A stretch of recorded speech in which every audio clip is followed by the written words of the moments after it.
Welcome to Ask Chef Gilles, part 10. So today we talk about Indonesia, what the cities I visited here. Of course, Jakarta, Bandung, Georgia, we went to Surabaya, Malang, Bromo, Tasikmalaya, of course, that's where my wife is from, and some other places in Java. Then I went to Sumatra, the few places over there.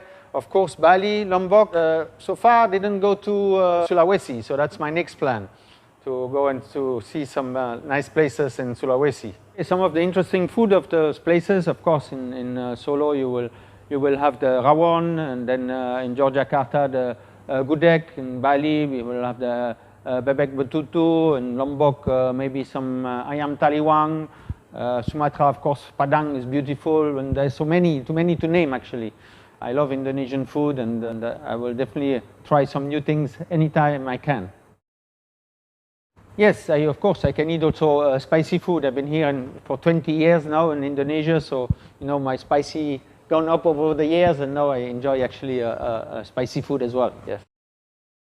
So the most Indonesian ingredient we use in French food, of course, are spice related. We use a lot of nutmeg, a lot of cinnamon, clove, and this kind of ingredient are very common. Vanilla, of course, very common in Europe and in France as well.